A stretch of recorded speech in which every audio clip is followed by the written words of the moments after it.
Yep. Going into the second series here, Eddie, I believe, Eddie and ETC were playing Warrior and Mage. This is already very different from the previous series, given that Gallon banned Warrior and protected his Warrior, so that way he would have a specific advantage if it was able to line up against, say, OTK Paladin. I think in his mind, because Warrior is supposed to hypothetically gain too much armor for it.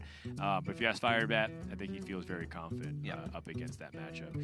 Eddie's going to be playing his mage. This is a Reno Highlander mage. If you have not seen this deck yet, you're not going to see very much longer in its current iteration, given that that center card, Luna's Pocket Galaxy, which got buffed to 5 mana from the Rise of Mechs event just a couple months ago, is now getting reverted back to 7 mana. A little bit too powerful, or very much too powerful. Yeah.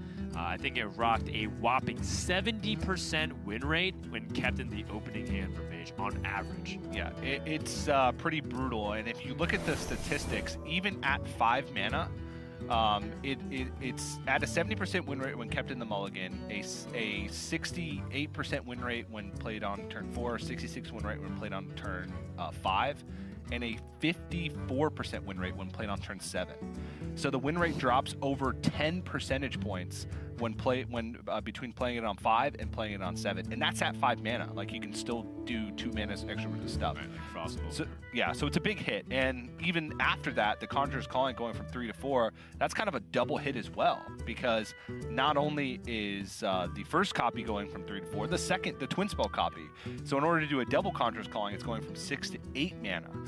So Mage's getting hit. I'm excited to see where Mage goes from here. I think like Secret Mage has potential. I feel like, you know, Big Spell Mage has potential as well, but only time will tell. And ETC is going to be playing the Warrior deck.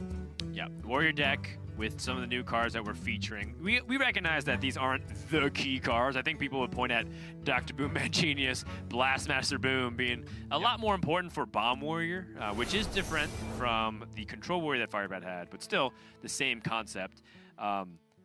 We're just highlighting some of the new cards. So Frightened Flunky, a new taunt minion that goes along with Armagadillo, which is the buff all of your taunt minions in your hand. Tomb Warden being part of the mix too. But the MVP card from Savior of Zoldoom that many pegging are one of the best cards of the set, Restless Mummy, a 4-mana 3/2 rusher. Ooh, I saw that eyebrow raise. That 4-mana 3/2 rusher, which has Reborn, which effectively gives you a multi-shot effect that has some permanence on the board if it's able to stick. Yeah, it is much more flexible and just straight up more damage for removal than the Militia Commander, which it has largely replaced. Because you have the option to split it up to kill 2 3-health minions or 1 6-health minion instead of Militia Commander, which just you killed one thing with up to 5 health. Yep. So it doesn't have like the residual impact of like the additional health, being able to have like a 2/2 that sticks around after killing a 3/3, you know, something like that. But most players have chosen to remove Militia Commander entirely and put in Restless Mummy. There's a few players that have both, but many debates to be had there. TJ, I really like that you've incorporated a lot of hand gestures into explaining the way Restless Mummy can attack. Boom, boom. Yeah. Or boom. It's really boom. useful. Those are the two, effectively. There's only 2. He only has 2 moves. He's very one-dimensional. That's right. You can cast in English and in Hearthstone Sign Language.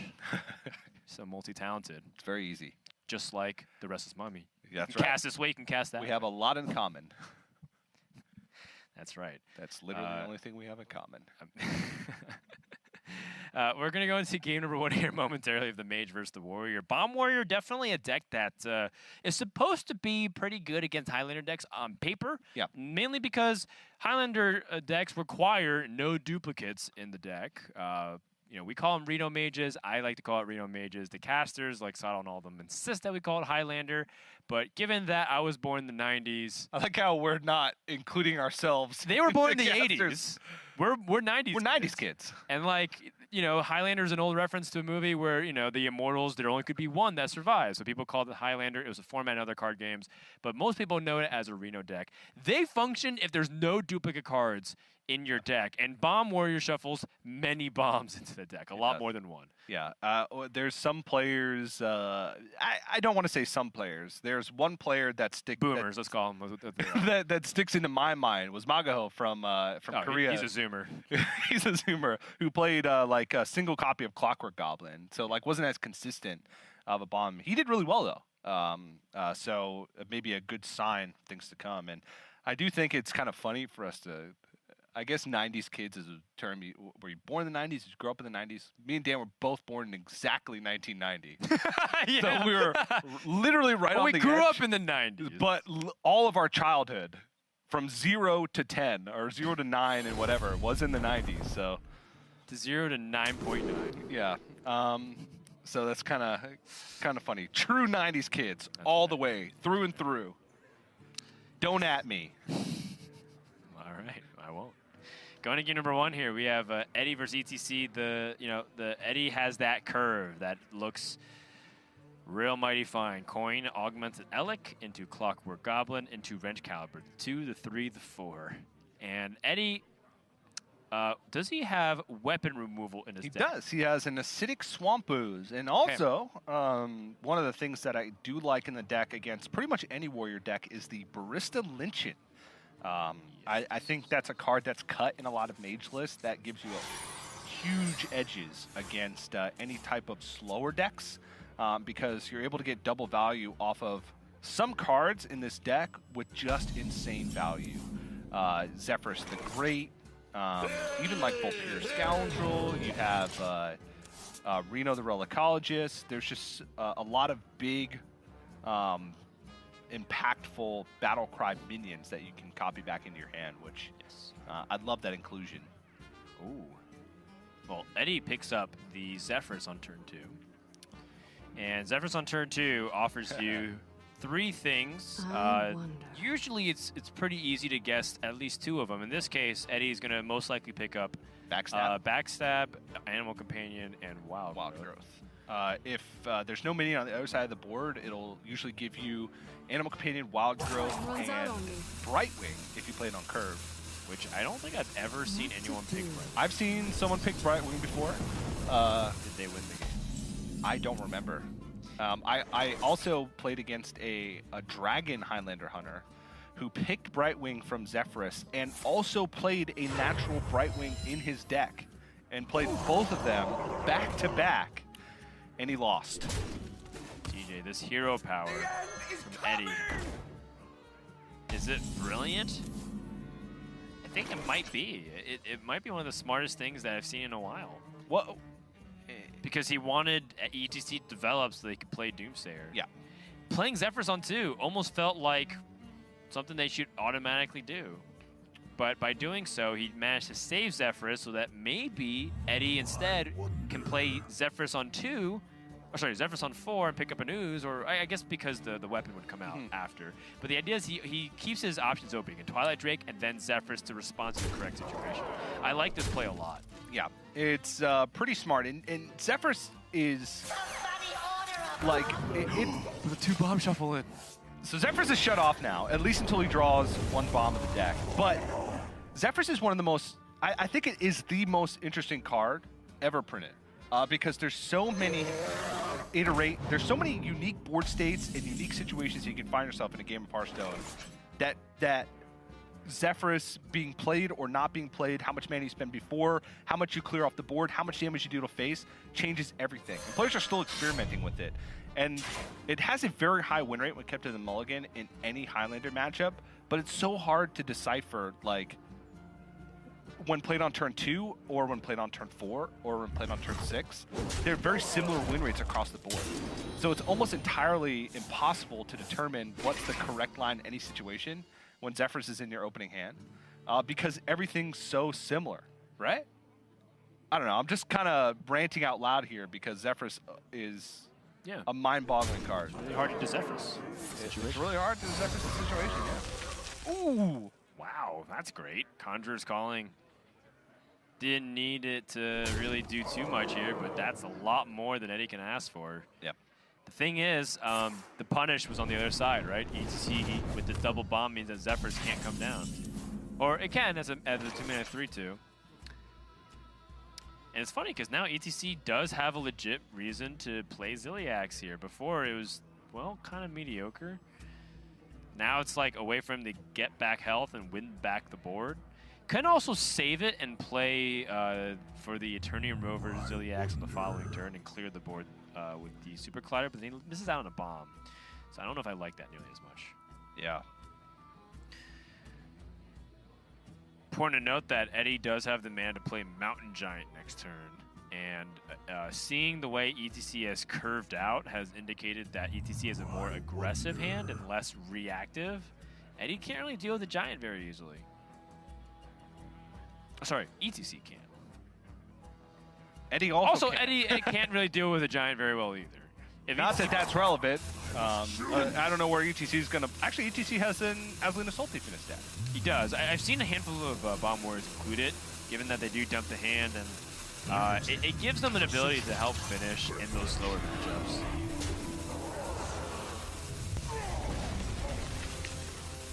Some technical difficulties on both sides with the camera.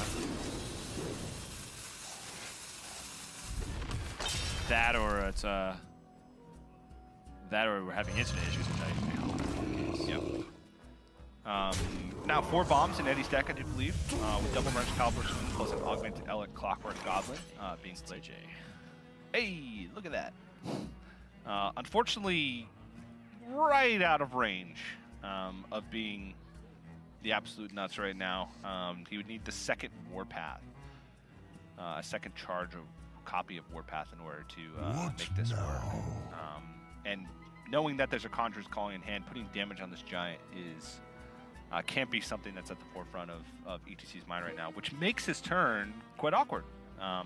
Super Collider and take 12, just Super Collider sit is a play that, you know, stood out to me at first, but there's an Acidic Swamp Ooze in Eddie's deck. Yeah, and if Eddie draws a bomb, we know that he also has the backup option of Zephyrus. Given that ETC hasn't really seen the Ooze yet, it's got to be in the back of his mind.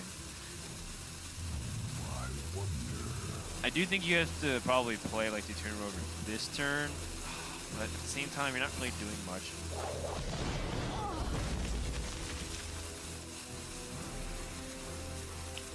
Well, Dan, we're in a little bit of an awkward situation here. Yes, we were alerted that we would have to take a brief intermission. We'll be back in just a sec.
Unity, precision, reflection.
esports is home to 10 competitive formats, each with their own unique variants and rules. Today, we're going to break down one of them, the Shield Phase Conquest format.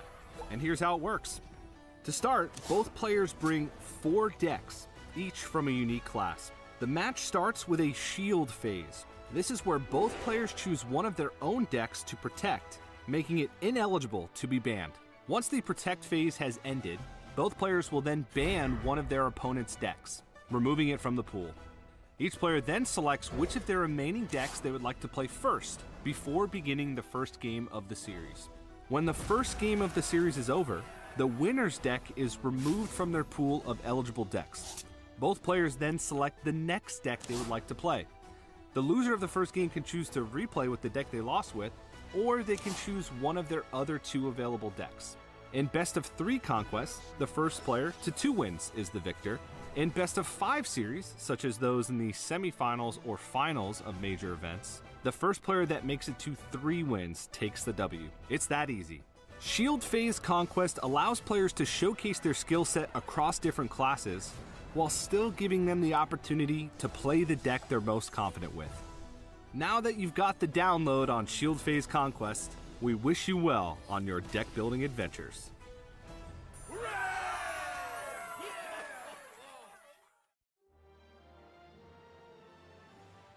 My name is Fei Liang. My handle is ETC. Before Hearthstone, I was playing World of Warcraft, and when I saw Elite Torrent shift, and I think the card is pretty cool, I'm gonna try it. I think the style I like the most is combo deck, because there are a lot of win conditions and there are a lot of ways you can win the game. My son plays Hearthstone sometimes. Is he good? He got rank 9. He likes Zoo list. Are you going to teach your daughter to play Hearthstone? Yeah, of course. Do you think that she'll be better than him? Probably yes, because I think my daughter is